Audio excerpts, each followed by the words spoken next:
Hello and welcome to the Social Thread podcast. At Social Thread, you can be a part of a community where you can thrive and belong and explore your faith on your own terms. I am Robert Payne, and my And co-host I'm is... and I'm Rob Reinders. Still, All right. We're going to get that intro down where it's a little we less are awkward transition. we are 20. Well, let's by episode 20, we'll nail it. Yes, Yeah. yes. All right.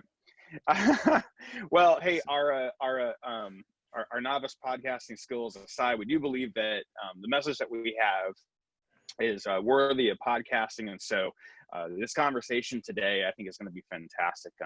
Today's episode, we're going to talk about spiritual disciplines or spiritual practices. And so, Rob, what is a spiritual practice? Well, I'm glad you asked that question. So I think for me, the simplest way to define it is spiritual practices are how people connect with God or a higher power or whatever you want to call it in practical ways. Spiritual practices are how we connect with God in practical ways. And I think today we see those spiritual practices as, there's lots of mental, spiritual, physical benefits to doing things like meditation and centering prayers and whatnot. We use them, I think, a lot as coping skills. But thousands of years ago, when people were using spiritual practices, they were really about survival. They were like, hey, we got to pray really hard for rain to come this year and water our crops, or we're not going to have anything to eat or take to the market and sell so we could buy food and participate in trade and all that good stuff. When there's disease or whatnot, and man, we didn't go make the right sacrifice. So, our family's going to get a disease and die because we did something to make God or the gods unhappy. But today, where we live relatively comfortable lifestyles, I think those practices have become about okay, how can we become spiritually centered, lower those anxiety levels, and have those transcendent experiences with something that's bigger than ourselves. So again, a lot of those spiritual practices we do today are like prayer, meditation, fasting. A lot of what we call the ancient church mystics participated in fasting, studying those sacred texts and really reflecting on what they have to say. Even worship is a spiritual practice, and for me, I'll talk about this later, like giving away some of my abundance, some of what I own, instead of keeping it for myself or going and buying something that I really want.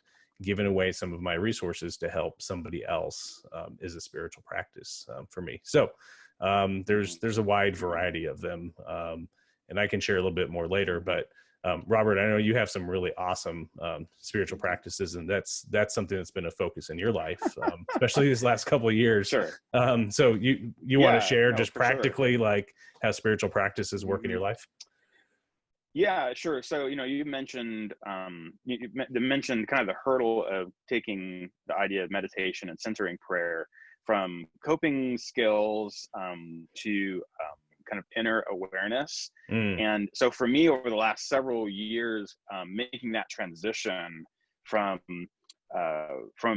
being completely focused on, well, how am I not addressing my emotions, to being able to address my emotions through meditation and centering prayer has been a really, really transformative thing for me in my spiritual practices.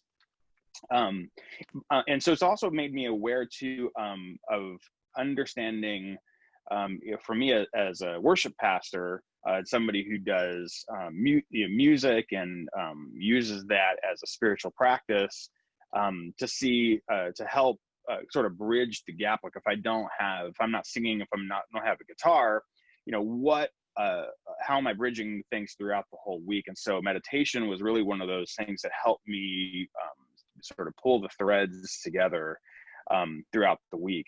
Some of the other ones that I'm really concentrating on is the art of living simply. And that is not, I think, as at least for me, you just tend to just acquire a bunch of just random stuff. And so the art of giving it away, of being able to hold something and say, hey, does this give me joy? And if not, I'm going to give it away. And so, so understanding that, but then also too, probably one of, for me, one of the most transformative, but also difficult spiritual practices is the spiritual practicing of listening. And I mean present listening, listening without interrupting, fixing, or correcting. And I wrote that down. This is funny. I wrote that down because that's what my wife says. So also like a marriage relation tool. Yeah. It is. And I got to tell you, it's really hard for me to do that. Yeah. It's hard for me to not be defensive. It's hard for me to not, it's hard for me not to just be the expert. That's the another thing is real tough. It's like, just like, oh, I need to jump in there and just fix this problem, or I need to I need to quickly find the solution.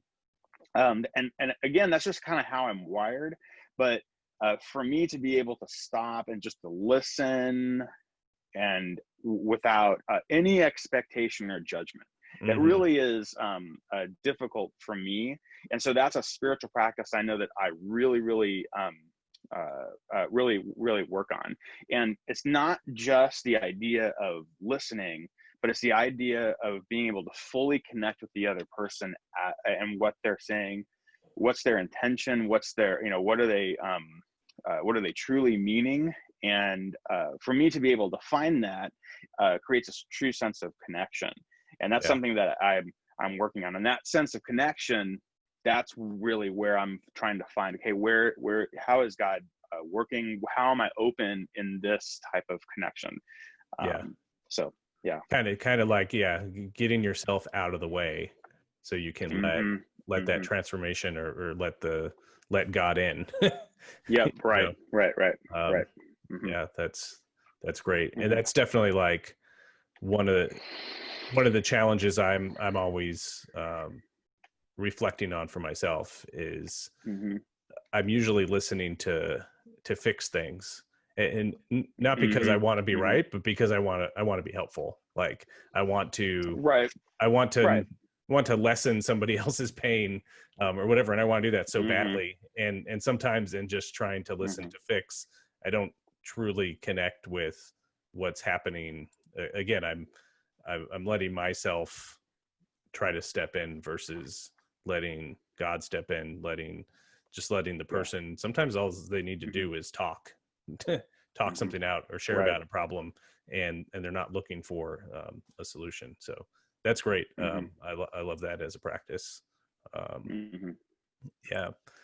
I think a lot of times too, we think of these spiritual disciplines as, oh, it's lighting a candle and ringing a bell or a chime and burning some incense and sitting in a dark room and meditating or praying or poring over scripture for hours.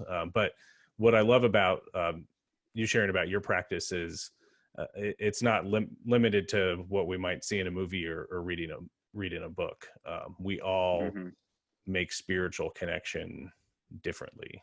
And I know for me, it's through people, it's through relationships. Like I will wither away on the vine if I do not have human connection. Even this talking virtually, that to me is a spiritual discipline, is in those conversations, hearing other people's stories, sharing my story. There's something deeply spiritual, I think, that happens through relationship and through connection. Yeah, no, I agree. And that's a great part. And one of the main thrusts of why we started this social thread, that Social Thread exists so that you don't have to go through this by yourself, and that we recognize that for all people, just like you, all people need that connection, whether that is in person or virtually through Zoom. We need to get together, because how we're getting together and how we're listening and learning from other people, that's how we are going to explore our faith on our own terms. Mm-hmm. And so anyway, so I think if you're listening to this podcast for the first time, or if you're just running by us, you can get involved at socialthread.org. If you're wanting to help out the cause, you can make a tax donation, a tax deductible donation to socialthread.org/support. But we're really wanting to connect with you and help you on this journey, so you don't have to go by yourself. So anyway, thanks, Rob. Great podcast today. Yeah, thank you, Robert, and thanks everybody for listening. All right, we'll see you next time. Take care, everybody.